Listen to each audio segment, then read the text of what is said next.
Assalamualaikum warahmatullahi wabarakatuh. Alhamdulillah, lisan kita selalu memuji Allah Sang Pencipta, dan kita sebagai seorang muslim sangat menyadari kalau kalimat Alhamdulillah ada kalimat penghubung antara kita dengan Sang Pencipta Allah, dan Allah menjadikan kalimat Alhamdulillah sebagai kalimat berterima kasih kepadanya, yang tentu itu menjadi penyebab utama segala nikmat yang dilimpahkan kepada kita dari udara, air, dan apapun yang merupakan fasilitas di muka bumi ini sehingga kita bisa menjalankan roda kehidupan akan selalu dipertahankan dan juga ditambahkan. Oleh karena itu jadilah sosok muslim yang selalu membasahi lidahnya dengan kalimat ini. Selanjutnya kita panjatkan salam hormat kita kepada utusan Allah Subhanahu wa taala, Nabi terakhir manusia telah disempurnakan jalur nasabnya, fisiknya, ilmunya oleh Sang Pencipta Allah, dan orang yang sudah mencapai kesuksesan dunia dan akhirat yang paling layak dijadikan sebagai contoh, dan Allah kekalkan dalam surah Al-Ahzab agar orang-orang beriman menjadikannya sebagai contoh. A'udzubillahi minasyaitonirrajim. Laqad kana lakum fi rasulillahi uswatun hasanatun liman kana yarjullaha wal yawmal akhir wa dzakarallaha katsira. Sungguh pada diri utusan Allah Nabi besar Muhammad sallallahu alaihi wasallam ada suri tauladan yang baik. Kita disuruh ciplak hidupnya. Seluruh pola, makan, minum, tidur, bergaul, apa saja kita mengikuti Nabi Muhammad SAW. Bagi orang yang ingin bertemu dengan Allah, ingin masuk ke dalam surga di akhir, dan juga ingin berzikir kepada Allah dengan zikir yang banyak. Pertama-tama saya berterima kasih pada seluruh ahli bait, tanpa satu persatu saya sebutkan, atas undangan ini. Semoga insya Allah yang diharapkan dari pengajian ini sesuai dengan targetnya, dan semoga Allah ikhlaskan niat kita. Saya duduk di sini bukan karena lebih pintar atau ingin menggurui, tapi kita menjalankan firman Allah Subhanahu wa taala, "Wa dzakir fa inna dzikra tanfa'ul mu'minin." Saling memberikan peringatanlah, karena peringatan sangat bermanfaat bagi orang-orang beriman. Juga sabda Nabi sallallahu alaihi wasallam, "Ad-dinun nasihah." Agama ini semua isinya nasihat, untuk saling memberikan peringatan. Kalau itu perbuatan yang baik, maka kita saling dukung-mendukung. Kalau itu perbuatan yang buruk, maka kita saling mengingatkan agar jangan sampai terus dalam pelanggaran dan kesalahan tersebut. Jadi kalau seandainya Anda sedang mendengarkan sebuah penyampaian agama, maka lihat apa yang disampaikan, tidak perlu melihat siapa yang menyampaikan. Kalau itu benar, kalau Allah, kalau Rasul, Allah berfirman, Rasulullah SAW bersabda, diambil. Siapapun yang berbicara, kalau dia menyampaikan hal-hal yang jauh dari agama Allah Subhanahu wa taala, bahkan mengajak untuk maksiat kepada Allah, tentu kita tidak mendengarnya dan menjauhi.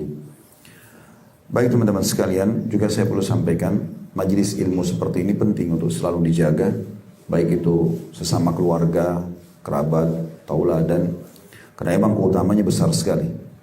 Kata Nabi SAW, tidak ada orang yang berkumpul mempelajari ayat-ayat Allah kecuali akan turun malaikat membawa rahmat dari langit. Juga dalam hadis yang lain, ini saya mengajak diri saya dulu, kemudian teman-teman sekalian, juga para sepuh kita tanpa menggurui. Sabda Nabi SAW dihasankan oleh para ulama hadis, siapa yang keluar dari rumahnya ingin menuntut ilmu, dia ikhlas karena Allah, maka dia seperti mujahid di jalan Allah. Dalam riwayat lain, dia akan mendapatkan pahala haji yang lengkap. Jadi sudah duduk nyaman, kita mendapatkan ilmu, dapat pahala haji. Asal kita ikhlas karena ingin menuntut ilmu. Dan kelebihan kita belajar ilmu agama ini, teman-teman sekalian, sebanyak apapun kita menampung ilmu itu, tidak akan mengambil ruang yang luas dari diri kita. Kalau seandainya kita belajar agama, misalnya kita duduk dalam majelis begini sejam, terus kemudian kepala kita menjadi lebih besar 2 kali lipat, 2 kali majelis ta'lim mungkin lebih besar lagi, mungkin sulit kita untuk belajar agama.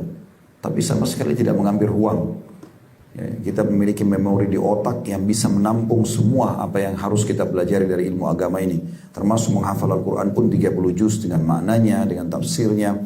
Semua hadis-hadis Nabi SAW yang jumlahnya sudah jutaan. Juga itu tidak akan pernah mengambil ruang yang banyak. Tapi ilmu agama ini kalau kita pelajari, manfaatnya besar sekali. Dia seperti bodyguard buat kita. Karena setiap kali kita mau melakukan satu aktivitas, maka ilmu agama akan mengatakan itu boleh atau tidak. Mau makan, mau bergaul, mau bekerja, mau apa saja. Kalau kita memiliki ilmu agama, maka ilmu agama itu akan mengatakan ini boleh atau ini tidak boleh. Ini halal atau tidak. Jadi kita selalu seperti terawasi dengan sendirinya. Makanya dalam satu statement ulama salaf, ya, mereka mengatakan atau beliau mengatakan, belajarlah ilmu karena ilmu itu akan menjagamu. Beda dengan harta, kamu sibuk akan menjaganya. Jadi ilmu itu luar biasa manfaatnya. Dengan duduk sejam, setengah jam, sekarang alhamdulillah dengan media ada, itu bisa kita pelajari walaupun tidak sedang ketemu tatap muka seperti ini offline, kita masih bisa online, gitu kan. Dan usahakan teman-teman sekalian selalu buat simbol dalam hidup kita, tidak ada hari tanpa ilmu. Belajar aja terus, terutama ilmu agama. Karena ilmu agama itu kata para ulama seperti sebuah titik kelihatan dari jauh. Kalau kita cuma lihat dari jauh, Islam itu seperti titik kecil. Tapi pada saat kita masuk ke dalamnya, kita akan temukan dia sebuah lautan yang luas. Kalau seandainya kita belajar dari kecil, baru lahir sampai kita meninggal, maka tidak akan pernah habis untuk mempelajari ilmu agama ini. Apalagi kalau seseorang bermalas-malasan hanya kapan ada kesempatan, kapan lagi mood, atau sebulan sekali, itu lama sekali. Allah subhanahu wa ta'ala sudah menjadikan kita minimal bertemu sekali sejumat. Setiap Jumat ada khutbah Jumat. Dan alhamdulillah sebagian besar kaum muslimin juga memaksimalkan 5 waktu sholat, ada kultum misalnya, mungkin dalam keluarga ada seperti ini, maka itu hal-hal yang sangat baik sekali. Baik teman-teman sekalian, judul kita pada kesempatan ini, Rumahku Adalah Surgaku. Rumah ini disinggung dalam agama, dalam banyak dalil. Jadi memang kita disebutkan dalam sebuah hadis Nabi SAW, termasuk puncak nikmat Allah pada seorang hamba, itu justru di badan yang sehat, di tunggangan yang baik, dan rumah yang luas. Kenapa rumah disebutkan? Karena memang kalau rumah itu dibuat nyaman, ya, Masya Allah mungkin seperti kondisi tempat ini atau tempat-tempat yang lain, maka membuat kita juga jadi tentram di rumah. Dan kalau kita di rumah, kita lebih mudah untuk bisa beribadah kepada Allah Subhanahu Wa Taala. Bagi wanita misalnya kata Nabi SAW dalam sebuah hadis, paling dekatnya seorang wanita pada Tuhannya justru pada saat dia di rumahnya. Dalam riwayat lain di tempat tertutup dari rumahnya.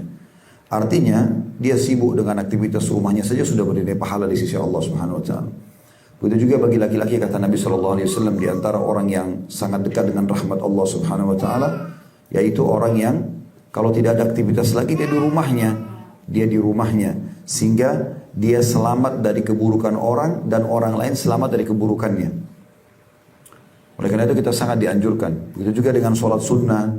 Kata Nabi SAW, sholat sunnah itu afdolnya dikerjakan di rumah. Ya, kalau sholat wajib di masjid kalau laki-laki, tapi kalau sholat sunnah dianjurkan di rumah. Kenapa? Supaya rumah itu hidup. Dan kata Nabi SAW, jangan jadikan rumah kalian seperti kuburan, gitu kan. Maka banyak sekali hal yang berhubungan dengan dalil-dalil syar'i masalah rumah ini. Nah rumah ini teman-teman sekalian, kalau kita juga seperti masa pandemi sekarang ini menjadi sebuah pelajaran penting ya. Maka kita harus lebih banyak mengisolasi diri di rumah. Sebenarnya ini bagian daripada syariat. Bahkan berhubungan dengan masalah corona ini ada hadis Nabi SAW, siapapun yang sedang berada di satu lokasi yang sedang tersebar wabah, ya corona ini wabah, terhitung wabah. Kemudian dia bersabar di rumahnya, ada penyebutan rumah, ya, maka dia akan mendapatkan pahala syahid, pahala orang mati syahid.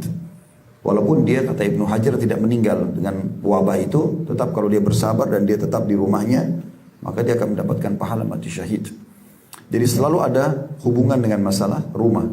Itu juga sabda Nabi SAW, rumah yang di dalamnya berzikir atau dizikir, diingat Allah Subhanahu Wa Taala. Perumpamaannya dengan yang tidak dipakai berzikir seperti orang yang hidup dan orang yang mati. Jadi selalu ada penyebutan tentang masalah rumah itu. Oleh karena itu kita buat judul Rumahku Adalah Surgaku. Kita bisa menjadikan rumah kita sebagai tempat yang sangat nyaman untuk meraih hal-hal yang kita inginkan dari ketentraman jiwa. Duduknya suami istri berinteraksi, orang tua dengan anak, anak dengan orang tua, saudara dengan saudaranya. Mungkin bahkan majikan dengan bawahannya. Maka akan cukup memanen pahala yang sangat luar biasa. Bagaimana anak pada saat bakti dengan orang tuanya dalam rumah saja, melayani kebutuhannya, sopan santun dan seterusnya sudah cukup menjadi pahala yang luar biasa. Itu juga seorang istri, seorang suami yang saling berebut memenuhi kebutuhan satu sama yang lain dalam rumah tangga juga pahala yang luar biasa gitu. Jadi dalam rumah saja itu sudah pahalanya luar biasa. Bukan cuma kepada orang-orang yang punya kewajiban tadi kita berikan seperti orang tua kita patuhi, anak yang kita didik, suami istri yang saling memenuhi kebutuhan. Bahkan pembantu rumah tangga, mungkin kalau kita juga supir, kita berbuat baik sama mereka juga pahala.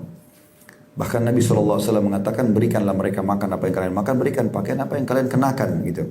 Bagian daripada syariat Allah Subhanahu wa ta'ala. Jadi kita bisa menjadikan itu sebagai ajang kehidupan ketentraman kita. Kita juga bisa berkreasi, rumah itu bisa ditata, dibersihkan dan segala macam. Begitu juga kalau kita ingin menjadikannya sebagai ajang akhirat. Artinya kita bisa mendirikan sholat malam, kita bisa mengadakan majelis ilmu, kita bisa melakukan banyak hal berhubungan dengan masalah rumah ini. Jadi sebenarnya yang kita bisa ambil dari pelajaran pandemi ini memang tinggalnya orang di rumah atau lebih banyak di rumah dan jarang keluar itu bagian daripada agama kita juga sebenarnya. Jadi kita keluar pada saat memang ada hajat. Kalau dalam syariat Allah Subhanahu wa ta'ala kita dianjurkan keluar rumah pada saat ada kebutuhan dan bukan keinginan. Karena kalau kita selalu ingin mengikuti keinginan kita maka tidak akan pernah habis. Tapi kebutuhan, kalau kita butuh, kita mau kemana, maka kita selesaikan. Setelah itu kita kembali lagi ke rumah kita. Jadi memang seperti itu gambaran dalam syariat Allah Subhanahu wa ta'ala. Baik, kita akan coba masuk lebih dalam tentang masalah bagaimana menjadikan rumah itu sebagai surga sebenarnya. Teman-teman sekalian, yang jadi tolok ukur dalam masalah rumah itu tentram atau tidak, kembali kepada dua hal. Bagaimana keadaan individu yang ada di situ, dan bagaimana sistem yang diterapkan di dalamnya. Kalau suami istri misalnya, yang merupakan individu yang ada di situ, orang tua sama anak-anak dengan orang tua, majikan sama bawahannya, semuanya memahami tentang fungsi dan tugas masing-masing, maka dipastikan itu adalah perangkat pertama yang akan membuat rumah itu menjadi surga. Misal contoh, saya misalnya sebagai seorang suami, pada saat saya memahami bagaimana tugas saya dalam rumah tangga dan saya jalankan maksimal, saya tahu ini adalah sebuah ibadah yang Allah perintahkan kepada saya, maka saya tentu akan terus menjalankan penaungan, perlindungan, memberikan nafkah dan seterusnya kepada istri. Begitu juga dengan istri. Pada saat dia memahami fungsi dia sebagai istri sesuai dengan apa yang Allah syariatkan, maka pasti akan maksimal juga. Dia akan melayani suaminya, dia akan menata rumahnya, dia akan merawat anak-anaknya dan seterusnya. Begitu juga dengan pada saat sudah punya anak, bagaimana anak-anak menghormati orang tua dan bagaimana orang tua mendidik anak-anaknya. Saya coba rincikan lebih dalam masalah ini. Teman-teman sekalian, sebagai suami misalnya kita mulai dari sini dulu. Allah Subhanahu wa ta'ala betul-betul menggantungkan surga yang akan dia dapatkan, kebahagiaan di dunia, ketentraman jiwanya, dan juga di surga di akhirat di rumahnya. Di rumahnya. Bagaimana Nabi SAW memastikan bahwasanya seorang suami itu punya tugas-tugas di rumah dan kalau dia kerjakan akan berpahala besar. Saya kasih gambaran kepada istri saya begini. Saya bilang saya bersama kamu sedang bertugas, sedang bekerja di satu perusahaan namanya rumah tangga. Pemilik rumah tangga itu atau ownernya adalah Allah. Kapan saya menjalankan tugas dan kamu juga menjalankan tugas, maka kita dua-dua akan mendapatkan gaji. Itu rasionalnya. Tapi memang semuanya karena Allah. Bukan karena yang lainnya. Karena kalau teman-teman membangun rumah tangga itu bukan karena Allah, maka kita sulit menerima dukanya. Kita hanya mau menerima sukanya. Saya kasih contoh supaya nanti kita kembali ke masalah rumah tangga. Kalau ada orang pergi haji, biayanya besar, jaraknya jauh, kita harus nginap di kemah di Mina. Beda sekali orang yang kerjakan karena Allah dengan orang kerjakan bukan karena Allah. Orang kalau kerjakan karena Allah, sepanas apapun cuaca di sana, selama apapun ONH plus aja itu masih pakai di atas 20 hari, 23 hari, 25 hari gitu. Kita harus kerjakan pekerjaan, tinggalkan negara kita. Ada yang tinggal di hotel bintang 5, tapi ada juga yang beberapa waktu seperti di Arafah, di Muzdalifah, di Mina, kita harus tinggal di kemah kan gitu. Dan kita merasakan sendiri pada saat jumroh panas, ya, kita harus jalan kaki, melempar, tidak bisa ada mobil ke tempat jumroh atau melontar gitu. Tapi kalau orang ikhlas karena Allah, kemudian dia pulang, kita tanya, Bapak, Ibu mau haji lagi enggak? Jawabannya pasti iya. Dia tidak peduli lagi dengan panasnya cuaca, jaraknya jauh, biaya besar, karena dia akan lakukan karena Allah. Tapi kapan orang kerjakan bukan karena Allah, maka dia mengatakan, mungkin saya tidak mau haji lagi, terlalu jauh, panas dan seterusnya, cukup sekali saja. Nah di sini perbedaan dasar, sama dengan suami dan istri dalam rumah tangga. Nanti juga anak sama orang tua sama anak. Ini perangkat pertama ya, yang harus ada supaya rumah itu menjadi surga. Nanti kita akan masuk perangkat kedua tentang masalah sistemnya. Nah kalau perangkat pertama ini sebagai suami misalnya. Bagaimana seorang suami menjalankan tugas, itu saja sebenarnya. yang merupakan kewajiban dia, yang merupakan hak istrinya. Jadi contoh misalnya, kewajiban pertama yang Allah bebankan bagi setiap suami, firman Allah Subhanahu wa taala, "A'udzubillahi minasyaitonirrajim wa 'ashiruhunna bil ma'ruf." Gaulilah para istri itu, para wanita di rumah itu dengan cara yang baik dan santun. Jadi bukan kejantanan laki-laki itu dilihat dari emosionalnya, bukan dari matanya yang melotot, bukan dari tangannya yang melayang, bukan lisannya yang tajam. Tapi seorang laki-laki terlihat justru kedewasaannya dari kebijaksanaan dan kedewasaan. Dan Nabi SAW sebutkan itu dalam hadis. Kata Nabi SAW dalam hadis Bukhari, "Laisa sur'atu bil ghadab." Bukan kejantanan, keperkasaan, kedewasaan. Ya. Semua itu kebijaksanaan dilihat daripada emosionalnya seseorang. Walakinna sur'atu man malaka nafsa indal ghadab. Tapi kedewasaan, kebijaksanaan dilihat justru pada saat dia bisa mengontrol emosinya. Jadi Allah memerintahkan itu sebagai bentuk ibadah, dan kewajiban suami yang pertama adalah wa ashiruhunna bil ma'ruf. Gaulilah dengan cara yang baik. Kata Ibnu Abbas, gaulilah mereka dalam biologis dengan cara baik. Tapi secara umum ayat ini membicarakan tentang masalah kesopan santunan gitu. Ya, kemudian Nabi SAW menggambarkan, beliau mengatakan orang yang paling baik diantara kalian adalah orang yang paling baik akhlaknya, yang paling dicintai Allah, paling besar pahalanya, paling layak jadi teman, jadi pasangan itu adalah orang yang paling baik akhlaknya. Lalu kata Nabi SAW, dan tolok ukur seseorang itu baik akhlaknya justru baiknya pada istrinya. Jadi disebutkan dalam masalah itu, dan Nabi SAW mengatakan, dan ketahuilah aku orang yang terbaik dengan istrinya. Nabi SAW selalu bermuamalah dengan cara baik. Tidak harus menghadapi semuanya dengan emosional. Nabi pernah marah, tapi bedakan antara orang tegas sama orang keras. Kalau orang tegas, ini boleh, ini nggak boleh. Ini saya suka, ini saya tidak suka. Tapi bukan dengan keras. Keras tidak akan menyelesaikan permasalahan. Apalagi diikuti dengan emosional. Karena akan buyar semua ide, akan melotot mata, lisan kita jadi tajam, tangan kita akan melayang, dan ini akan terjadi pelanggaran agama. Maka ini kewajiban pertama suami yang harus difahami. Ya. Namun sebelumnya ada yang saya lupa tadi, teman-teman sekalian.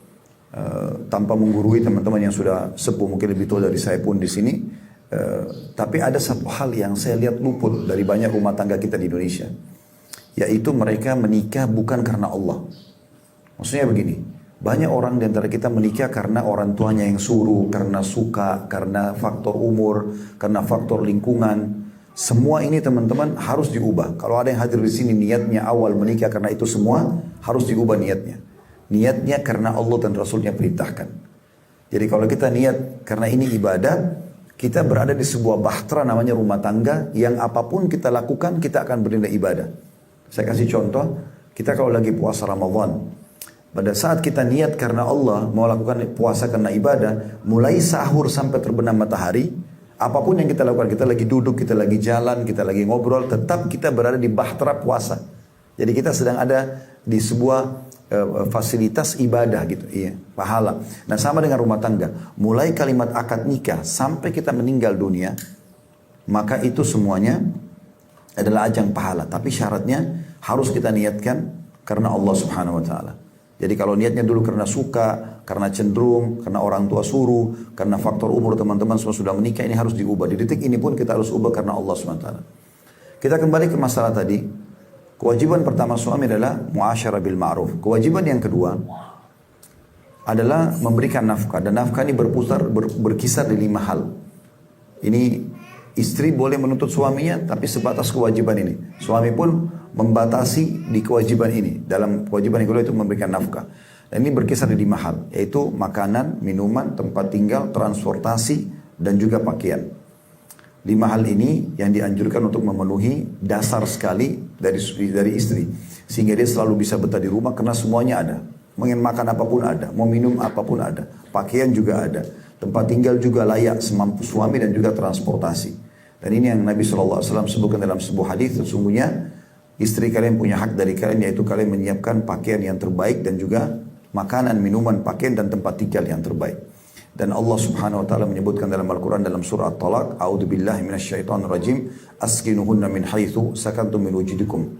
Tempat tinggalkanlah mereka di tempat tinggal yang kalian tinggali, ya, sesuai dengan kemampuan kalian.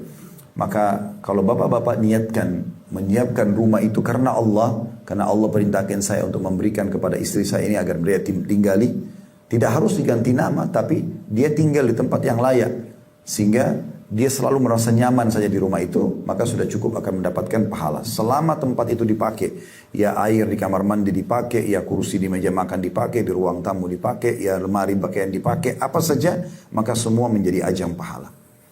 Dan Nabi SAW merangkumkan semua itu, pengeluaran untuk makanan, minuman, pakaian, tempat tinggal, transportasi dalam sebuah hadis. Riwayat Bukhari Muslim, kata Nabi SAW, dinar yang kau keluarkan untuk fakir miskin, maksudnya sedekah, dinar yang kau keluarkan untuk pembebasan budak, dinar yang kau berikan untuk fakir, orang yang terputus jalan, ya. Dan dinar yang kau keluarkan untuk, dinar yang kau keluarkan untuk jihad, ya, bukan putus jalan, tapi dinar yang kau keluarkan untuk jihad, dan dinar yang kau keluarkan untuk keluargamu jauh lebih besar pahalanya. Nah, jadi masalah nafkah ini adalah hal mendasar sekali yang harus diperhatikan gitu ya. Kemudian yang ketiga adalah keamanan dan ketentraman, keselamatan. Jadi kalau misalnya istri mengatakan ini di rumah ada bocor, maka tidak boleh seorang suami mengatakan iya nanti saya perbaikin. Karena biasa dianggap remeh, iya nanti aja. Ternyata mungkin dari situ masuk air, kemudian kena saluran listrik, lalu kemudian bisa nyetrum. Nah ini bisa berbahaya. Yang berefek-efek yang berbahaya bagi istri dan anak, ini akan menjadi tanggung jawab si suami. Yang tidak boleh dibiarkan sama sekali. Jadi kalau ada istri yang sudah mengeluhkan, kemudian suaminya bilang nanti aja. Ya, kemudian istrinya akhirnya pegang listrik, kemudian kesetrum dan meninggal, suaminya menanggung dosa membunuh. Karena dia bertanggung jawab di sini. Ini contohnya. Begitu juga perlindungan, misalnya dari kejahatan-kejahatan kriminal, orang yang ingin berbuat kejahatan ini harus dia lakukan. Dan kalau seorang suami bisa melindungi istri dan anaknya dengan baik, maka dan dia sampai terbunuh pun, kata Nabi SAW, dan termasuk orang yang mati syahid adalah orang yang membela kehormatan keluarganya, istri dan anaknya. Ada perampok masuk ke rumah lalu kemudian kita bela, atau apa saja kehormatan keluarga kita, maka secara otomatis kalaupun kita terbunuh kita akan mati syahid.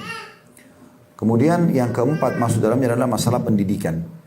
Dan pendidikan di sini lebih mendasar ke masalah pendidikan agama, terutama kewajiban istri harus diingatkan. Karena banyak suami, mereka berharap istrinya menjadi seperti yang dia inginkan, tapi dia belum pernah mengarahkan didikannya ke sana. Kalau kita belum faham, maka kita bisa menggunakan fasilitas yang ada, supaya memang bisa terarah kepada pendidikan agama itu. Allah subhanahu wa ta'ala menyebutkan dalam surah Tahrim, surah nomor 66 ayat 6 masalah ini. A'udzu billahi minasyaitonir rajim. Ya ayyuhalladzina amanu qu anfusakum wa ahlikum nara. وقودها الناس والحجارة عليها ملائكة غلاظ شداد لا يعصون الله ما أمرهم ويفعلون ما يؤمرون. Hai orang-orang beriman, selamatkan dirimu dan keluargamu dari api neraka. Bagaimana bisa selamat dari api neraka? Dengan pendidikan agama. Gak mungkin tidak. Ajarkan kepada dia tentang mana yang haram, mana yang halal. Kalau tidak tahu, kita bisa hadiahkan buku, kita bisa perdengarkan ceramah, kita bisa biarkan dia membuat majelis ilmu di rumah. Allah mengatakan selamatkan dirimu dan keluarga dari neraka yang bahan bakarnya dari manusia dan batu. Yang bahan bakarnya dari manusia dan batu dan dijaga oleh malaikat yang kasar, yang keras. Mereka tidak pernah bermaksiat kepada Allah dan mereka selalu menjalankan apa yang Allah titahkan. Nah, ulama mengatakan ayat ini menjelaskan tentang adanya kewajiban suami memberikan perlindungan dan pendidikan, ya, terutama berhubungan dengan masalah agama. Kemudian juga saya akan sisipkan di sini masalah mengenal karakter istri atau karakter wanita. Nanti kita akan masuk juga ke masalah istri, ya. Kalau Allah subhanahu wa ta'ala sudah menciptakan wanita itu dominan perasaan, dan kita sebagai laki-laki harus bisa memahami masalah ini. Perasaan itu lebih peka dan sensitif gitu. Contoh misalnya, kalau saya sama teman-teman bapak-bapak di sini atau adik-adik laki-laki di sini, kita naik mobil, kemudian ban mobil kita pecah. Maka laki-laki itu dominan akal. Akal itu maksudnya masalah solusi. Selalu begitu, ada masalah solusi. Makanya Allah angkat dari laki-laki dan perempuan, laki-laki jadi pemimpin karena Allah dominankan akal di situ. Kalau perempuan, kalau dia misalnya ban mobilnya pecah, dia turun dari mobil, mungkin dia masih pakai perasaan, dia akan berpikir kenapa ini pecah. Lama berpikir baru kemudian memikirkan solusinya. Itu sudah tabiat, bawaan itu. Maka saya kalau misalnya janjian sama seorang teman laki-laki, kemudian saya telat, anggaplah saya janjian jam 1 siang, tapi ternyata saya telat, 1:30 saya baru datang. Saya gampang kalau sama laki-laki, saya cuma mengatakan maaf tadi saya telat, ayo kita jalan sekarang. Dia juga akan simpel, oh iya ini telat pakai akal, Berarti solusinya sudah, oke sekarang jalan. Tapi kalau sama perempuan tidak akan seperti itu. Kapan kita janjian jam 1, dia udah nunggu, kemudian 1:30 kita baru datang, lalu kemudian kita masuk rumah lalu mengatakan, ayo kita jalan sekarang, dia tidak mau karena dia rasa perasaannya sudah tercoreng. Ya. Jadi mungkin berbeda, kita duduk, mungkin ngobrol dulu baik-baik, ngerayu, ya. Itu sudah umum. Ini mengenal karakter penting. Maka kita akan mengatakan, maafin tadi saya telat begini-begini, saya tidak akan ulangi insya Allah. Itu akan lebih menyentuh baru kita bisa jalan. Kalau tidak maka tidak akan berjalan. Itu kan mengenali karakter. Ini karakter yang positif. Ada karakter positif yang lain, yaitu perempuan mudah untuk memaafkan. Itu sudah karakter bawaan secara umum. Dan ini hal yang baik gitu dalam agama. Seperti contoh misalnya, ini kita tidak berharap, tapi kalau terjadi. Di luar sana misalnya ada orang, suaminya na'udzubillah melakukan perbuatan haram. Selingkuh misalnya, haram. Kemudian istrinya tahu dan istrinya marah. Pada saat dia bicara baik-baik, dia merayu istrinya, dia mengatakan maafin saya tidak akan ulangin sekali. Dia berjanji, lebih mudah memaafkan. Beda sekali dengan laki-laki. Kalau laki-laki itu punya karakter sulit memaafkan. Apalagi kalau sesuatu yang besar gitu. Kalau kita balik kasusnya, kalau istri yang selingkuh, kemudian suami temukan, itu nggak semudah itu bisa memaafkan. Itu karakter bawaan. Maka mengenali karakter pasangan penting, gitu kan.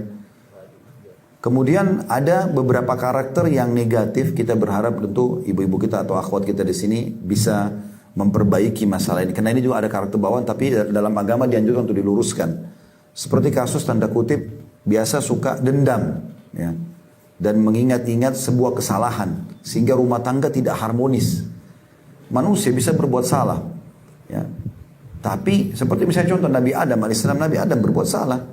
Nabi Adam sudah lihat malaikat, sudah lihat surga, tapi dia masih berbuat salah. Lalu dia bertobat kepada Allah gitu kan. Kita menikah dengan manusia, pasti punya kesalahan. Tapi kadang-kadang kita tidak sadari masalah ini. Nah, contoh misalnya terjadi pertengkaran antara suami istri. Ributlah mereka di WA misalnya, begini dan begitu, ya seperti umumnya terjadi.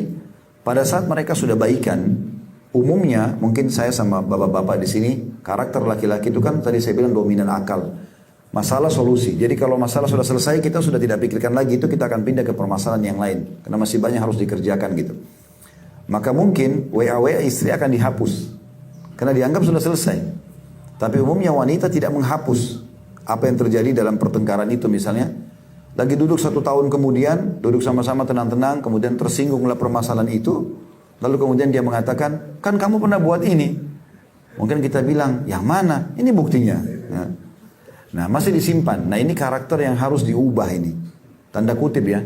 Harusnya kita selalu membuka lembaran baru. Ada pesan penting dalam rumah tangga teman-teman sekalian. Ta'aruf atau kenalan ya, yang sebenarnya justru setelah kita akad nikah. Kalau yang awal sebelum kita menikah itu kayak biodata segala macam, itu pembukaan ta'arufnya, pembukaan kenalan. Ta'aruf yang sebenarnya mulai akad nikah sampai saya meninggal atau istri saya meninggal. Makanya jangan heran setelah 10 tahun berumah tangga, 20 tahun berumah tangga, mungkin satu waktu dari Jakarta kita ke Semarang. Lalu kemudian istri kita pernah juga ke Semarang waktu dia masih gadis misalnya.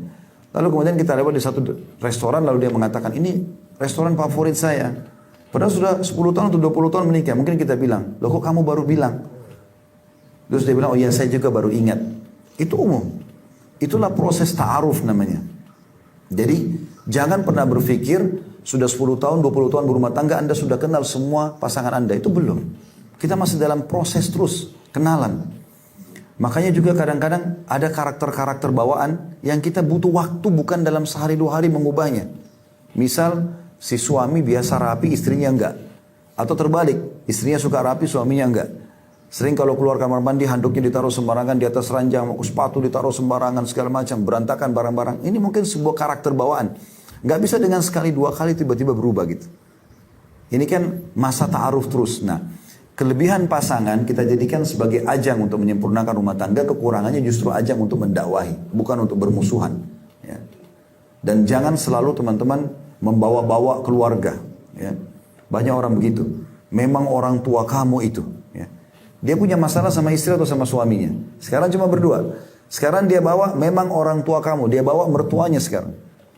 Berarti dia sekarang punya musuh 3 orang. Kadang-kadang ada juga mengatakan memang keluarga kamu itu. Kalau keluarganya 300 orang, gitu kan. Dia harus minta maaf dengan 300 orang.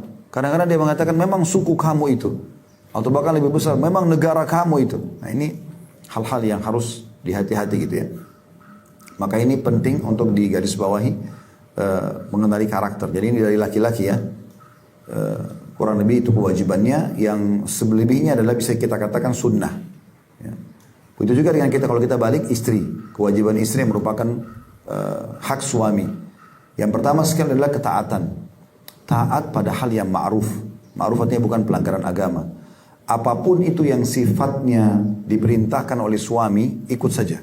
Selama bukan maksiat kepada Allah. Selama bukan maksiat kepada Allah. Dalam sebuah hadis yang sahih kata Nabi SAW, istri manapun yang sholat 5 waktu. Gak disebutin sholat sunnah. Jadi cuma subuh, duhur, asar, maghrib, isya. Kalau ibu-ibu dan akhwat kita di sini menambah dengan sholat qobliyah, sholat duha, sholat malam itu sudah luar biasa. Tapi sholat 5 waktu saja dia jaga. Kemudian berpuasa Ramadan. Tidak disebutin puasa Senin Kamis, puasa-puasa sunnah. Cuma puasa Ramadan. Yang wajib saja. Kemudian yang ketiga dia mentaati suaminya pada hal yang ma'ruf. Artinya temani saya ke sini, temani saya duduk, diajak biologis, diajak keluar, diajak selama bukan maksiat dia ikut. Maka pada saat dia meninggal, Allah akan memberikan dia kesempatan memilih dari 8 pintu surga yang mana dia ingin masuk. Dan dalam hadis yang lain, istri manapun yang membuat suaminya murka, maka yang di langit Allah pun murka padanya. Sampai dia membuat suaminya ridho. Ya. Jadi, pahami dulu poin kewajiban ini. Poin nomor 1 ini bagi para muslimah. Kalau suami itu betul-betul tinggal dikemas dengan baik, orang ini Allah titipkan dan gantungkan surga saya pada dia. Bagaimana melayani dengan cara baik. Bagaimana memberikan yang terbaik. Apa saja untuk suaminya gitu. Ada teman saya dari Riyadh, beliau doktor juga, Dr. Saleh Hafizahullah. Cerita dengan saya, dia bilang. Saya biasanya kalau terbang, dia bilang, dari Indonesia, dia sering datang ke Indonesia, ada beberapa kegiatan sosial dan bisnis beliau. Dia sempat bilang, saya kalau pulang dari Jakarta ke Riyadh itu 8 jam, biasanya saya tidur. Dia bilang satu waktu, saya pernah tidak bisa tidur 8 jam itu. Dia cerita sama saya. Terus saya tanya, kenapa? Dia bilang, karena di sebelah saya ada suami istri dari Indonesia, duduk itu betul-betul mengusik saya, dia bilang. Terutama istrinya, ibunya, istrinya. Karena dari awal naik pesawat, kelihatan sekali ibu ini sibuk suaminya. Apa saja, bahkan suaminya matanya kemana, dia udah tahu suaminya mau apa. Diambilin air, dilayani. 8 jam gak tidur ibu itu.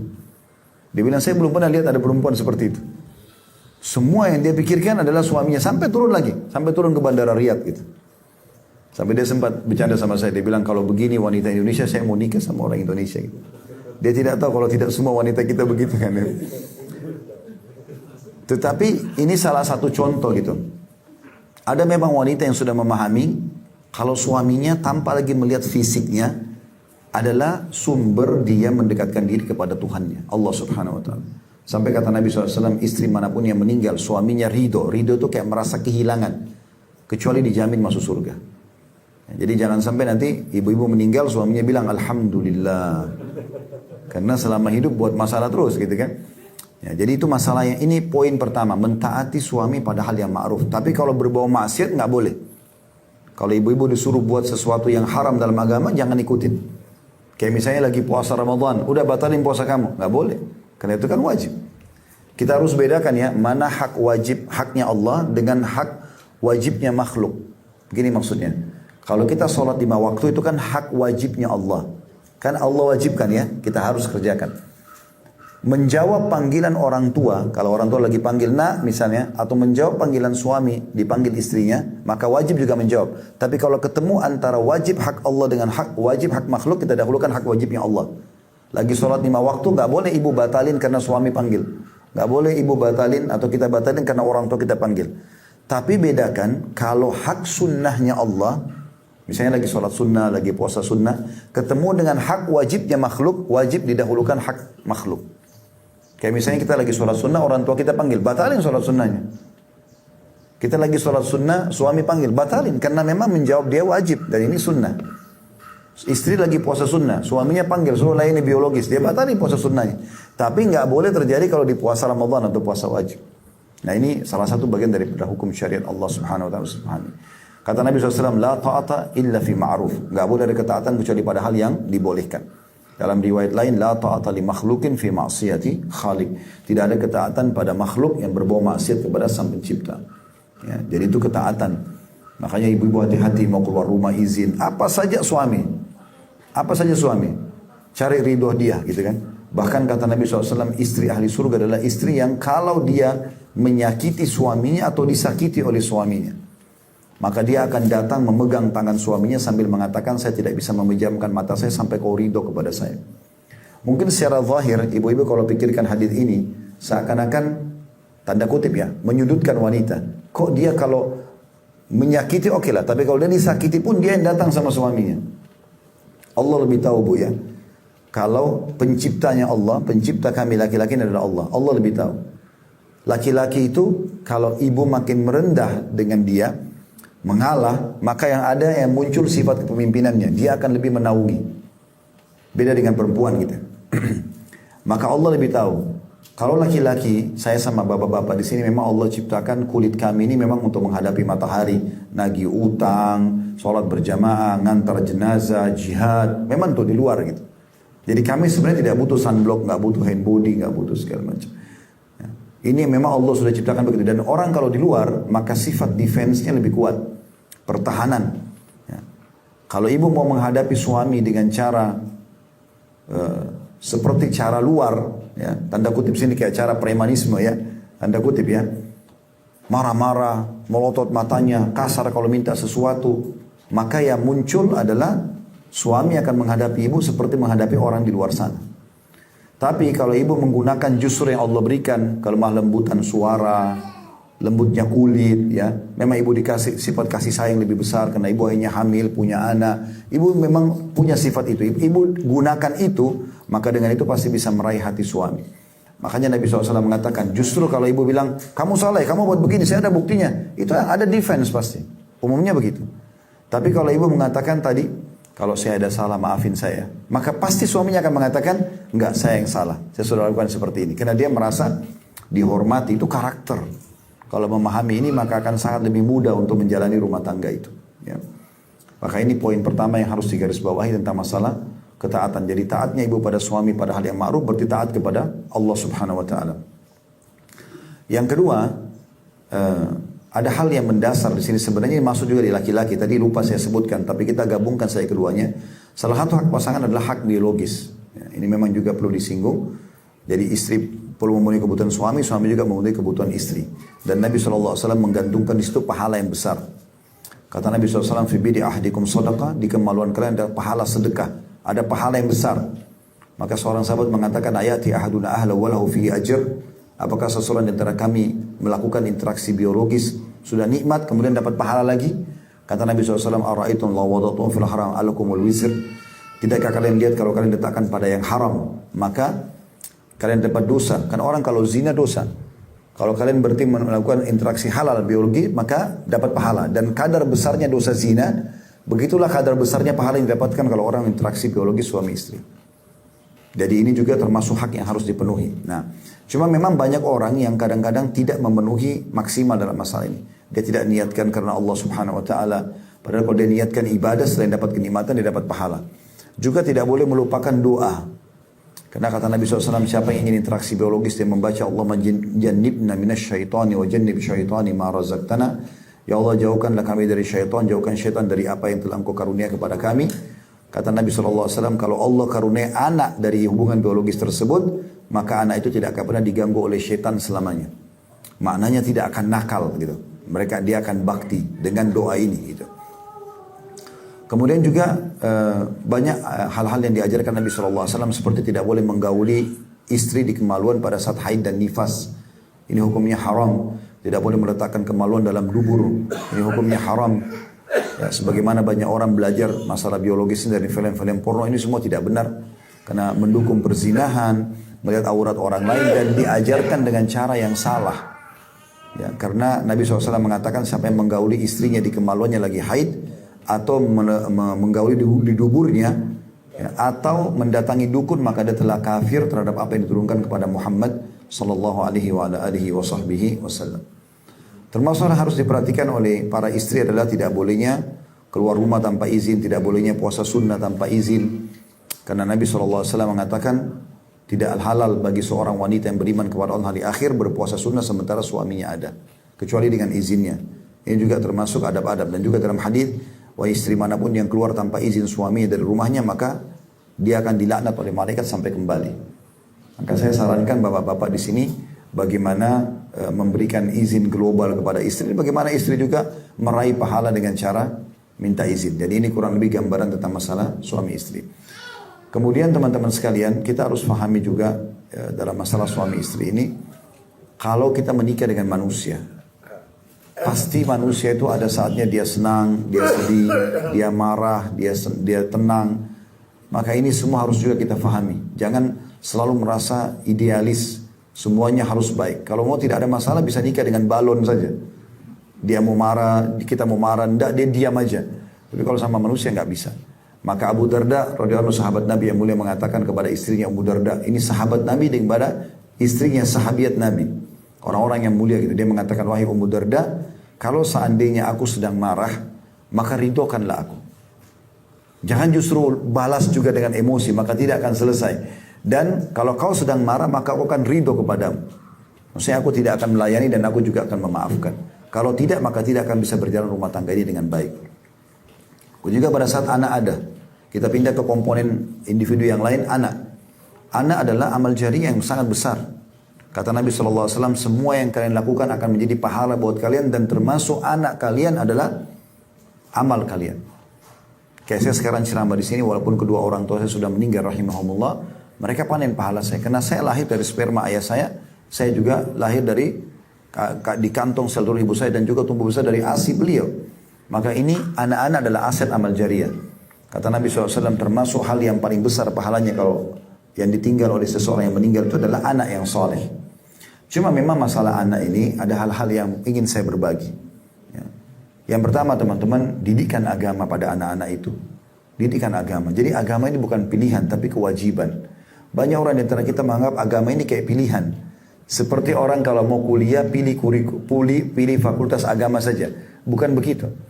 Dia walaupun kita nggak belajar formal atau legal di lembaga, maka agama kita punya kewajiban untuk kita pelajari. Kita harus tahu mana halal, mana haram.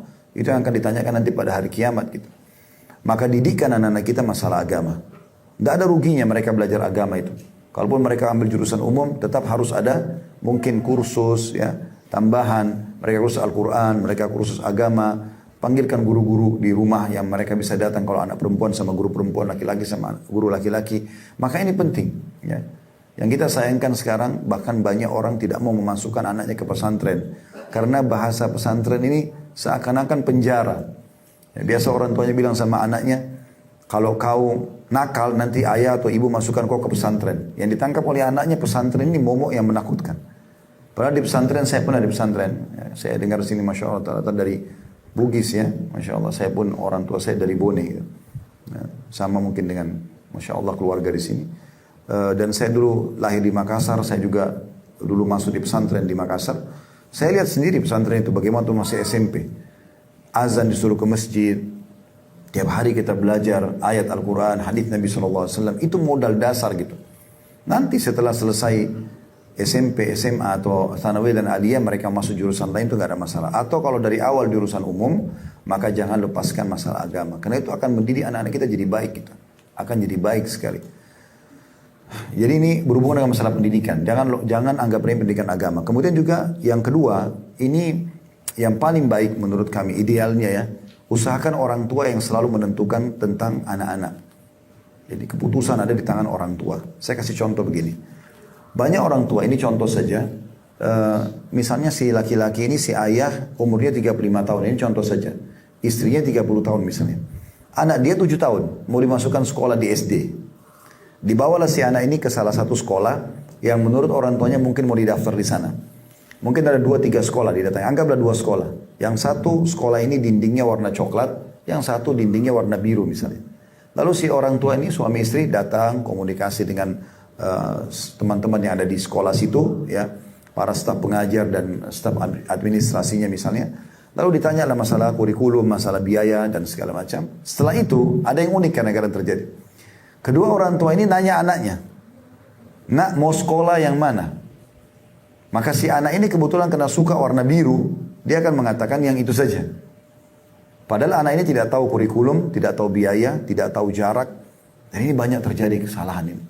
Sehingga akhirnya anaknya menentukan di saat memang belum saja dia menentukan.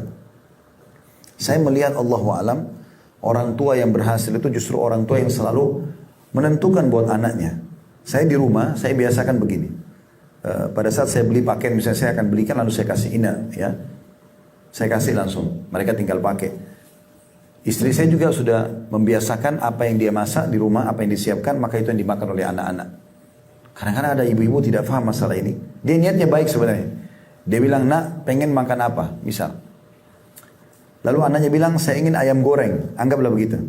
Kita bicara anak-anak masih kecil ya. Kalau anak nanti sudah dewasa mungkin agak berbeda. Tapi kalau kita bicara masih awal, kan mereka sama kita. Biasanya nanti mereka pisah sama kita kalau sudah kuliah, sudah berumah tangga. Kan berarti selama itu fase itu mereka tinggal sama kita.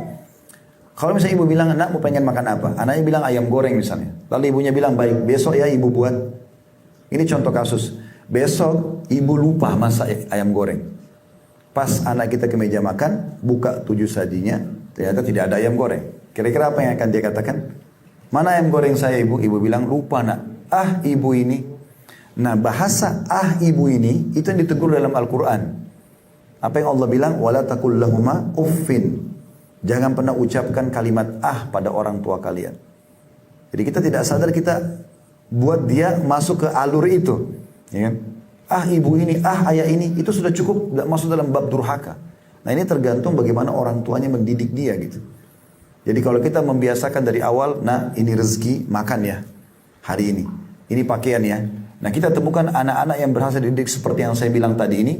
Dia akan semuanya, nah ini ayah mau masukkan kamu kuliah di sini ya. Iya. Nah ayah atau ibu mau nikahkan kamu sama ini ya. Iya. Semuanya iya. Karena dari awal memang orang tuanya bentuk seperti yang orang tuanya mau. Nah ini pola pendidikan yang kadang-kadang luput dari banyak orang tua gitu. Padahal sebenarnya ini sangat baik gitu. Makanya saya temukan, saya pribadi merasakan itu soalnya. Saya sampai umur 40 tahun pun sebelum ayah meninggal kemarin di Makassar, beliau meninggal corona tahun lalu di Agustus. Sebelum beliau meninggal, di umur saya pun yang sudah di atas 40 tahun, saya masih sering komunikasi sama beliau dan konsultasi gitu. Bagaimana menurut saya panggil Abah, bagaimana menurut Abah. Dan saya rasakan itu. Saya merasa tidak perlu lepas dari orang tua saya. Karena memang dari awal pola yang diterapkan memang seperti itu. Ini diantara hal yang positif sekali yang harusnya bisa diperhatikan. Tapi kalau sudah terlanjur berjalan, maka paling tidak kita sudah menerapkan apa yang Ali bin Abi Thalib katakan. Didik anak kalian dengan 7 kali 3 tahun. 7 tahun pertama itu semua dengan kelemah lembutan. Jadi memang apapun yang mereka lakukan memang ini waktu bermain di 7 tahun ini.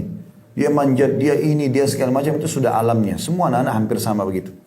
Maka gunakan kelemah lembutan. Contoh misalnya, anak kita naik ke atas pohon dan kita tahu berbahaya. Di sini ada banyak orang tua marah-marah. Kau kenapa naik pohon nakal gini-gini? Dia akan takut turun dan bisa berbahaya. Bisa jatuh malah bisa luka.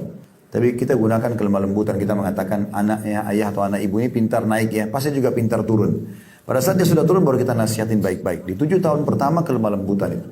Makanya Nabi SAW pernah lagi sholat dinaikin punggungnya sama Hasan dan Husain, cucu beliau. Radhiyallahu anhum ajma'in. Itu beliau tidak angkat kepalanya lama sampai para sahabat mengatakan kami kira Nabi SAW meninggal karena lamanya sujud. Setelah salam baru sahabat lihat ternyata di punggung Nabi ada Hasan dan Husain. Begitu Nabi SAW contohkan mendidik anak ini dengan kelemah lembutan di 7 tahun pertama. 7 tahun kedua dari 7 tahun sampai 14 tahun ini kelemah lembutan. Maaf, ketegasan. Tadi kelemah lembutan, ini ketegasan. Begini tegas. Ini boleh, ini nggak boleh. Ini ayah ibu suka, ini ayah ibu tidak suka gitu. Itu sampai 14 tahun. Di sini penanaman karakter. Jadi di situ dia tahu mana peraturan rumah, mana yang boleh, mana nggak boleh, dan dia akan patuh. Kalau selama kita selalu mengatakan ini, dan dia akan selalu mengatakan ibu, ayah, ini boleh nggak? Langsung kita mengatakan oh ya boleh atau tidak boleh. Itu 7 tahun. Tegas tapi bukan keras ya. Kemudian yang ketiga, 7 tahun ketiga, 14 sampai 21 tahun ini dididik dengan musyawarah. Kita sudah biasa sering ajak dia bermusyawarah di saat ini.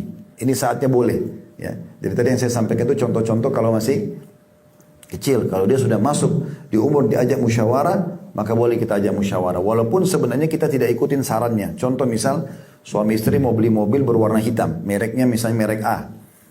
Lalu anak kita sudah umur 18 tahun atau 19 tahun, kita tanya, nak, ayah ibu mau beli mobil merek ini, warnanya hitam. Kalau kau pengen apa? Oh, dia sebutkan, saya pengen merek ini warnanya merah. Nanti bapak ibu beli warna hitam tetap. Biarkan dia bertanya, loh kemarin kok belinya warna hitam? Kan kemarin saya mau warna merah. Iya, karena ibu sama ayah berdua, kamu sendiri. Diajak bermusyawarah, biarkan dia terbiasa memberikan ide-idenya. Kata Ali bin Abi Thalib radhiyallahu anhu, setelah itu 21 tahun biarkan dia akan menjadi pemimpin di tengah-tengah masyarakat. Jadi kalau sudah terlanjur kita belum didik seperti ini, minimal kita lihat sekarang umurnya. Umurnya dimasuk di fase mana? Kalau 7 tahun pertama lemah lembut, 7 tahun kedua berarti ketegasan, 7 tahun ketiga berarti sudah boleh diajak bermusyawarah. Dan anak-anak ini aset amal jariah teman-teman. Apapun yang bapak ibu isi di situ, maka akan seperti lembaran putih. Itu yang terisi. Kalau anak-anak biasa teriak-teriak di rumah, berarti orang tuanya begitu biasa di rumah. Kan dia lihat apa yang dia lihat. Saya kadang-kadang subhanallah pernah lihat anak saya masih kecil, bapak ibu sekalian, umurnya 2 tahun setengah gitu. Dia duduk, istri saya sampai shoutingin, dia pegang Al-Quran ibunya di rumah, mushaf sambil dia ngoceh-ngoceh, padahal dia nggak bisa baca. Ternyata karena dia biasa lihat istri saya pegang itu. Nah, pernah juga terjadi kalau seseorang misalnya di kasus lain, bukan di tempat kami alhamdulillah, tapi misalnya orang tuanya pernah marah banting pintu, maka anak menangkap itu, semua direkam. Dan rekaman ini berbahaya sekali, kapan dia salah maka akan salah semua ke depan, kapan dia baik maka akan baik ke depannya. Maka kita jadikan anak-anak kita sebagai aset amal jariah. Kemudian kita pindah ke komponen yang terakhir adalah masalah, atau dua komponen terakhir ya, yaitu masalah sebaliknya anak kepada orang tua. Kalau kita sebagai orang tua sudah berhasil mendidik mereka terbiasa patuh dan melayani kita, apalagi faham agama, maka akan terjadi bakti pada orang tua itu. Mereka akan hormati itu. Ya, mereka akan hormati sampai orang tua kita sudah tua pun masih dihormati dan mereka mengejar pahala. Itu karena tadi sudah ada kerangka faham agama dan juga pola pendidikan untuk menghormati orang tua yang sudah diterapkan. Ini penting ya. Kita berbeda sekali dengan orang non muslim kalau mereka nggak penting. Kalau teman-teman lihat keadaan di negara-negara non-muslim itu, kalau mereka sudah mulai maju, berhasil, orang tuanya sudah tua, dimasukkan di panti jompo. Penuh di negara-negara mereka itu panti jompo.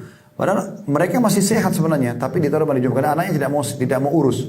Sudah tinggal transfer uang tiap bulan kebutuhannya. Bahkan pernah terjadi di beberapa wilayah di negara-negara non-muslim, itu pada saat orang tuanya meninggal ditelepon, ini orang tua meninggal, ya sudah nggak apa-apa, berapa biaya pemakamannya saya transfer. Udah dia tidak lihat bahkan mati orang tuanya. Kalau kita tidak seperti itu dalam Islam, ya. Makin kita dewasa, kita sudah balik, maka makin besar tanggung jawab kita kepada orang tua dan makin kita berbuat kebaikan-kebaikan pada orang tua, maka makin besar pahalanya. Apa yang teman-teman lakukan di sini kepada orang tuanya akan dibalas pada anak-anak kita nanti. Makanya Nabi SAW mengatakan, berbaktilah pada kedua orang tua kalian, Allah akan karuniakan anak yang berbakti pada kalian. Jagalah kesucian kemaluan kalian, Allah akan jaga kesucian kemaluan pasangan kalian.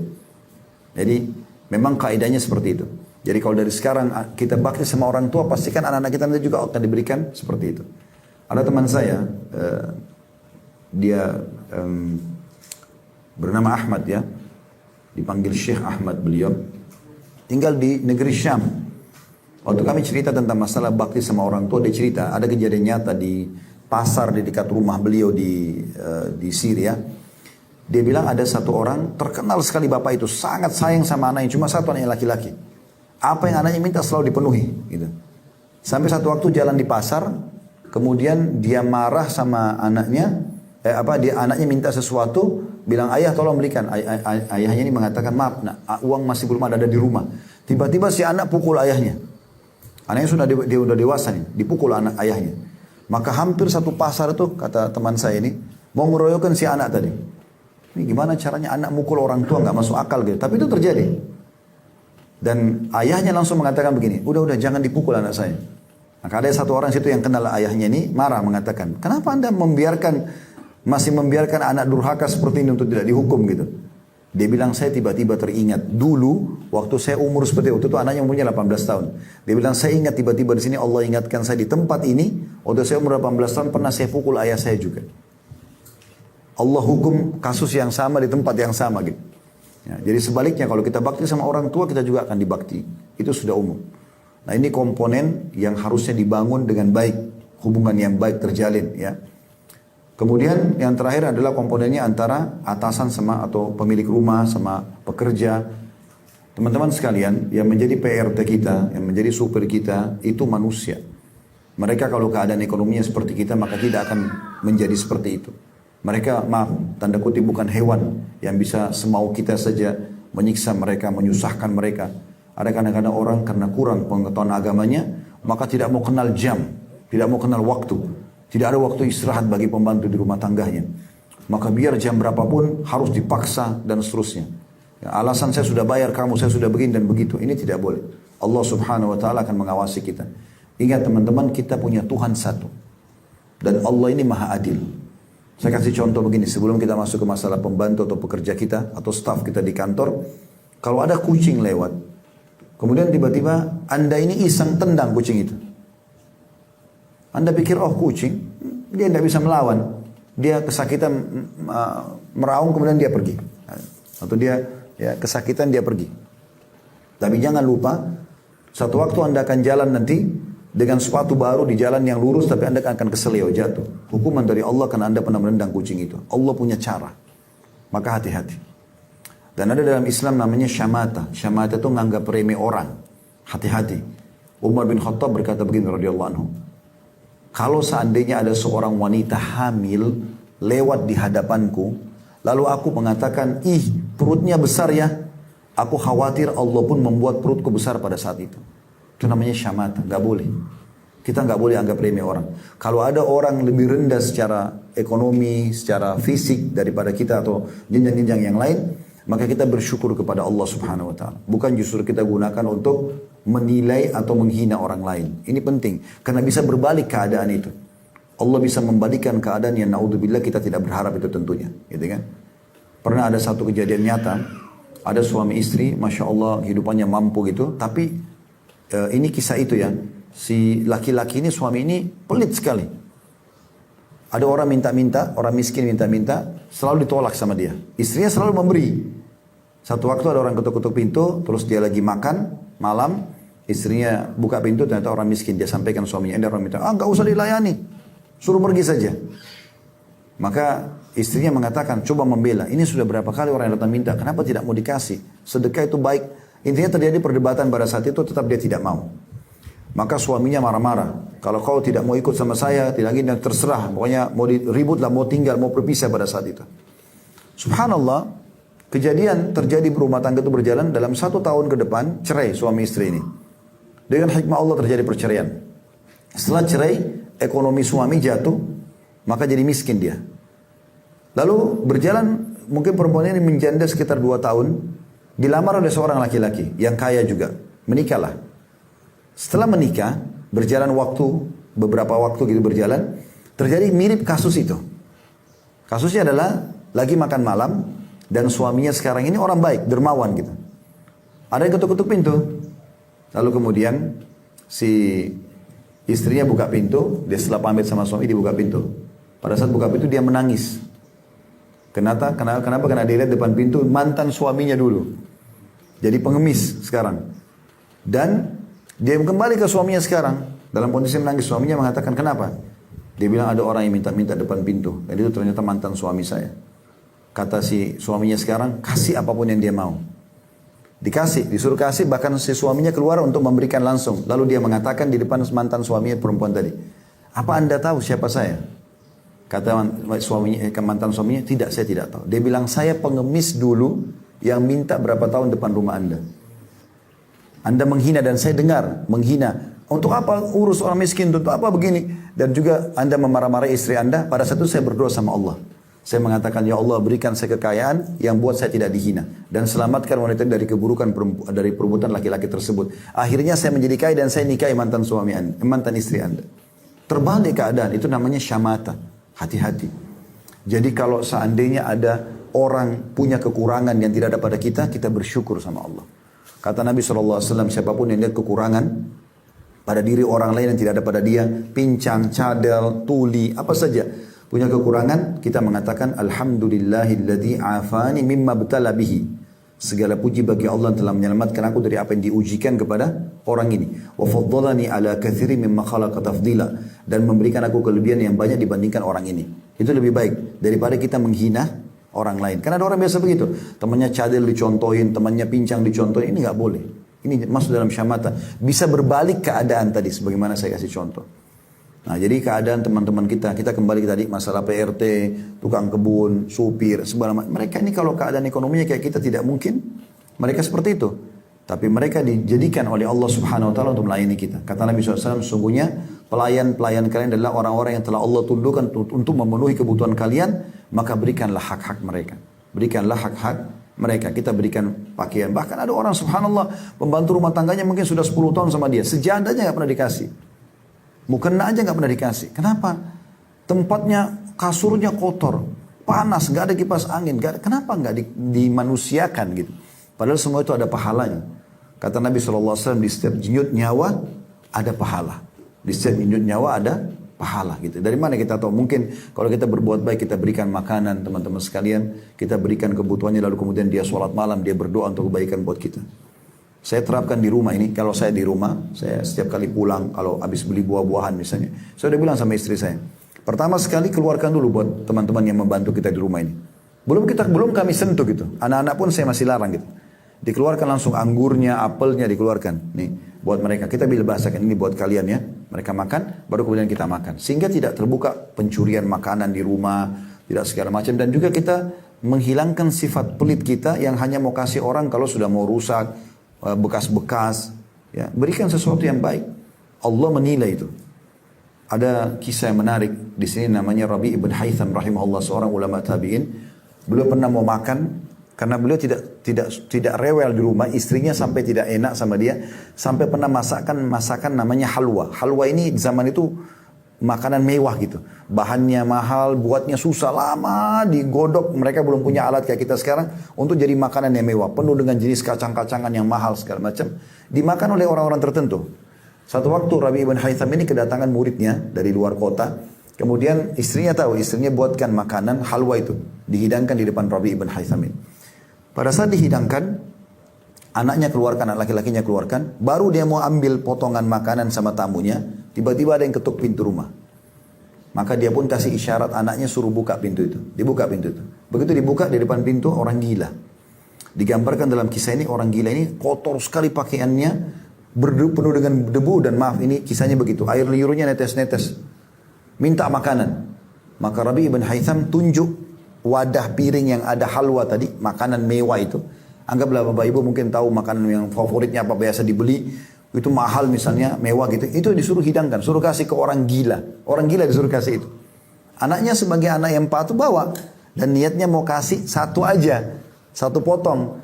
Tapi begitu dibawa ke depan orang gila lihat makanan enak, diambil semua, dimakan sampai habis. Setelah habis dilempar piringnya dan tidak terima kasih, pergi. Karena dia orang gila gitu. Anaknya Rabi ibn Haytham rahimahullah ambil piring itu, ditutup pintunya. Kemudian dia masuk. Begitu dia masuk ke dalam, dia bilang, ayah, dia duduk dengan santun. Karena ini anak berbakti. Dia bilang, ayah, semoga Allah selalu jaga anda di atas kebaikan. Dia doakan kebaikan ayahnya. Dia bilang, itu tadi yang datang, orang gila. Dia tidak tahu nilai makanan yang kita kasih. Ini tolong di garis bawah ya. Dia bilang, dia tidak tahu nilai makanan yang kita kasih. Kalau seandainya tadi anda suruh saya ambil roti gandum kah atau apa saja makan di dapur kan bisa. Kenapa harus halwa, makanan yang ibu saya buat setengah mati dan untuk anda gitu. Maka Rabi ibn Haytham menjawab, dan ini jadi pelajaran kita. Dia mengatakan, wahai anakku, kalau seandainya, ya, ayo anakku, kalau seandainya dia tidak tahu nilainya makanan itu, tapi dia tidak tahu nilainya, maka Allah tahu nilainya. Tidak penting siapa yang terima. Tapi yang penting bagaimana kita memberikan karena Allah. Seperti itulah ya. Jadi tidak usah melihat pembantu itu makan apa. Tidak penting. Yang penting Allah tahu kita memberikan dia yang terbaik. Bukan pas-pasan. Ya. Coba berikan yang terbaik. Teman-teman kalau masuk restoran, makan makanan yang enak, beli porsi yang sama, coba kasih ke tukang parkirnya. Coba kasih ke orang miskin yang bawa gerobak pinggir jalan. Coba bersedekah sesuatu yang baik gitu. Karena Allah akan menilai semua itu. Nah ini komponen yang pertama dalam masalah rumah surga ya, bagaimana setiap individu itu melakukan tugas masing-masing dan juga saling menghormati. Yang kedua tentang sistemnya. Nah sistem ini maksudnya adalah bagaimana kita menerapkan sistem Islam dalam rumah, membangun rumah tangga yang Islami. Ya, rumah tangga yang islami. Sering terdengar tilawah Al-Quran. Kita sayangkan kan kadang-kadang tilawah Al-Quran didengar kalau ada orang mati saja. Padahal sebenarnya tilawah Al-Quran harusnya didengar setiap saat gitu kan. Kemudian ilmu ya. Sekarang ada banyak di YouTube, di medsos Anda bisa ikuti, bisa diputar di TV, dikonekin di parabola, ada TV kabel segala macam. Ini biasakan hidup suasana itu. Juga tidak kalah penting teman-teman sekalian, hidupkan salam dalam rumah. Biasakan. Salam itu begini. Assalamualaikum artinya maknanya ya, semoga keselamatan dunia akhirat untuk kamu. Jadi kalau suami bilang sama istrinya Assalamualaikum, istri bilang sama suaminya Assalamualaikum, orang tua pada anak, anak pada orang tua Assalamualaikum, bawahan sama atasannya, atasan sama bawahan mengatakan Assalamualaikum, artinya dia sedang mengatakan semoga keselamatan dunia akhirat untuk kamu. Kalau kita tambah warahmatullah dan semoga rahmat Allah, makna rahmat karunia, rezeki, selalu bersamamu, wabarakatuh dan semoga berkah, maksudnya berkah cukup. Nah kalau Bapak Ibu baca Assalamualaikum itu 10 pahalanya. Warahmatullah 10. Wabarakatuh 10. Jadi sayang kalau kita potong-potong gitu ya. Makanya dalam sebuah hadis pernah Nabi SAW dalam majlisnya lagi duduk ada satu orang masuk dia bilang begini. Assalamualaikum. Satu gitu saja. Lalu Nabi jawab, Nabi mengatakan lahu asyarah. Orang ini dapat 10 pahala. Datang orang kedua bilang Assalamualaikum warahmatullah. Maka Nabi jawab, Nabi mengatakan lahu ishrun. Orang ini dapat 20 pahala. Datang orang ketiga mengatakan Assalamualaikum warahmatullahi wabarakatuh. Lengkap. Nah, dia duduk, Nabi jawab, Nabi mengatakan lahu thalathun. Orang yang dapat 30 pahala. Bayangkan teman-teman kalau kita setiap hari kerja kita begitu. Berapa kali kita telepon-teleponan dengan istri, dengan anak, atau kita masuk rumah. Kenapa enggak ucapin salam? Masuk depan pintu salam dan lengkap. Kata Nabi SAW, siapa yang masuk ke dalam rumahnya, depan pintu, depan pagar atau depan pintu, mengucapkan salam, syaitan di sekitar rumahnya akan berkata pada teman-temannya, tidak ada tempat nginap untuk kalian malam ini.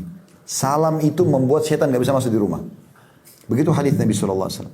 Dan siapa yang makan baca bismillah, maka syaitan akan berkata dengan teman-temannya di sekitar rumah dia, tidak ada makan malam untuk kalian malam ini. Jadi salam itu sangat besar manfaatnya.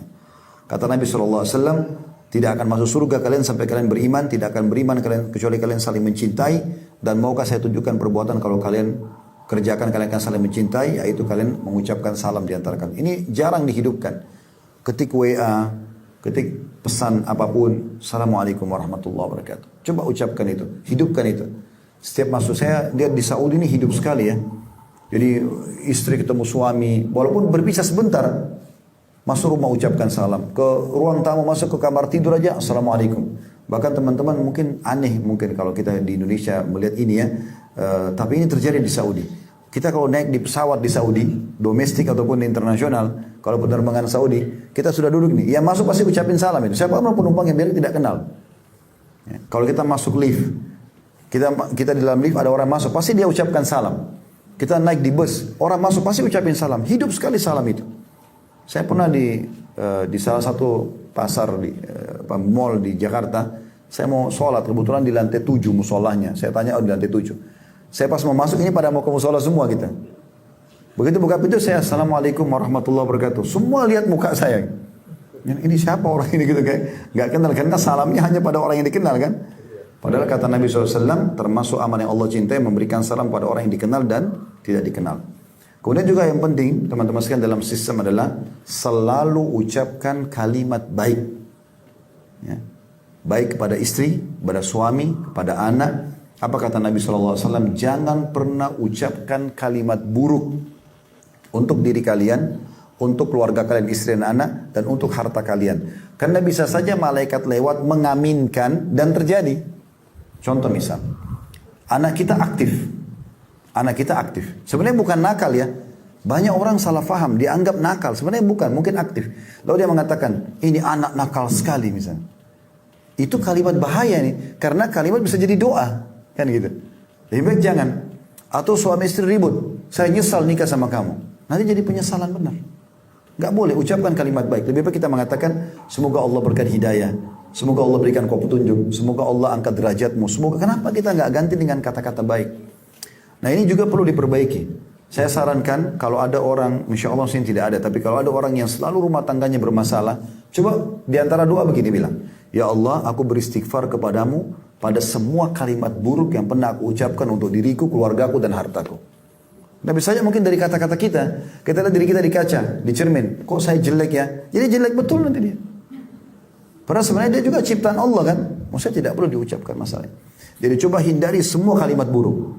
Kalau ada apa-apa, selalu bilang Masya Allah, Tabarakallah.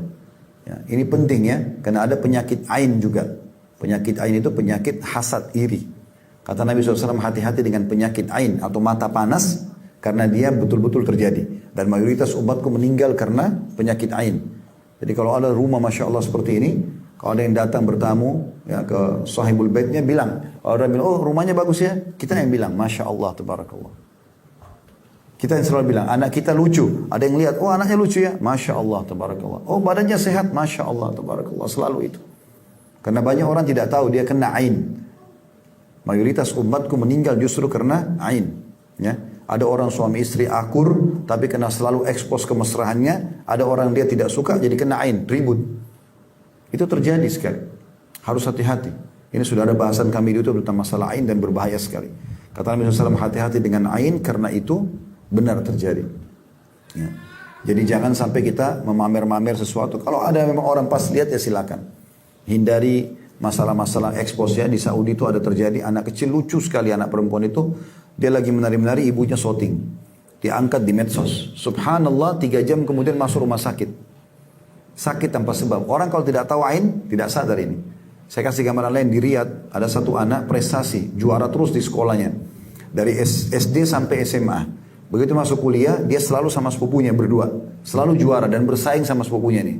Satu waktu pas masuk kuliah, tiba-tiba tanpa sebab dia bangun tidur hilang ingatan. Dan dicek sama dokter, di otaknya itu ada cairan. Itu kisah nyata. Masuk ke rumah sakit terbaik di Riyadh pada saat itu, di ibu kota Saudi. Dokter bilang ini tidak ada cara lain kecuali harus operasi, cairannya harus dikeluarkan. Ada satu orang dari keluarganya kebetulan faham agama, dia datang kepada seorang syekh. Kalau kita di Indonesia itu kiai atau ustadz gitu. Ditanya, ada kejadian seperti ini, apa saran anda? Kata syekhnya, saran saya coba cari siapa keluarganya yang kurang suka sama dia. Atau hasad, iri mungkin sama dia. Mereka telusuri, ya, ternyata ada satu tantenya. Jadi anak ini selalu sama sepupunya sekolah dan selalu sama-sama bersaing juara. Rupanya ibunya dari sepupu dia ini selalu merasa iri sama ponakannya nih. Kenapa bersaing sama anaknya gitu. Lalu mereka datangi baik-baik, kata syekhnya, kalau kita ketemu datang baik-baik, minta air wudunya. Disuruh wudu lalu kemudian disiram, dimandikan kepada orang yang sedang sakit itu. Mereka lakukan, disiram ke badannya orang yang kena tadi ain itu, tiba-tiba hilang cairan di otaknya dan dicek sama dokter tidak ada lagi. Dan itu pernah terjadi di zaman Nabi Muhammad SAW ya. Ada seorang sahabat tampan sekali, kulitnya putih bersih, sampai diistilahkan seperti mirip anak gadis yang dipingit. Dan zaman dulu orang tidak ada tempat mandi dan WC dalam rumah. Zaman Nabi SAW itu orang di luar rumah, ke padang pasir ada orang bangun WC-WC untuk mereka gitu. Jadi orang tahu ini WC-nya keluarga ini, kamar mandinya keluarga ini gitu. Nah untuk laki-laki dari pelapa-pelapa kurma itu biasanya cuma sampai di kepala saja. Jadi bagian kepala kelihatan. Untuk perempuan tertutup semua. Itu membedakan kamar mandi zaman dulu. Nah laki-laki ini mandi. Dan pada saat dia mandi ada satu sahabat lewat. Ini orang iri sama orang yang mandi nih. Dia mengatakan anak gadis yang dipingit saya tidak semulus kau kulitnya. Tiba-tiba pingsan. Ya, begitu hadis sahihnya. Ya, tiba-tiba dia pingsan. Yang mandi tadi itu pingsan. Pada saat dia pingsan dilaporkan kepada Nabi Muhammad SAW. Ya Rasulullah begini kejadiannya. Kata Nabi SAW, siapa tadi yang lihat dia waktu mandi? Mereka bilang si fulan. Lalu Nabi panggil. Nabi bilang, kenapa kau tidak bilang, ya Masya Allah, Tabarakallah. Kenapa kau tidak puji Allah pada saat lihat orang ini? Disuruh dia wudu atau disuruh dia mandi lalu disiram kepada orang yang pingsan tadi lalu dia bangun. Nah ini contohnya gitu kan. Kalau di Saudi itu sudah biasa di rumah-rumah orang, biasanya di depan pintunya dikasih kaligrafi Masya Allah, Tabarakallah. Jadi orang begitu masuk rumah, lihat itu dulu gitu. Ya, biasanya begitu. Tapi kalau tidak kita ucapin aja gitu kan. Kita ucapin itu kalau misalnya ada orang yang puji ya. Jadi ini beberapa sistem yang harusnya memang kita jaga gitu kan. Selain daripada itu memang kita coba hidupkan ibadah-ibadah, kita sholat berjamaah, kita hidupkan zikir pagi petang ya. Tadi ada buku, saya kasih itu ada zikir. Insya Allah bisa dibagi ke keluarga mungkin. Ada 134 doa, di antaranya ada tulisan itu zikir pagi petang. Dibaca pagi dan dibaca sore hari. Itu kalau kita sering baca insya Allah, Allah akan selamatkan kita dari segala macam mara bahaya. Allahu a'lam. Baik, ini bahasan kita insyaAllah, mudah-mudahan bisa diambil manfaat dari situ. Baik, mungkin kita tutup dengan kafaratul majlis. Subhanakallahumma bihamdika asyhadu an la ilaha illa anta astaghfiruka wa atubu ilaik. Wassalamualaikum warahmatullahi wabarakatuh.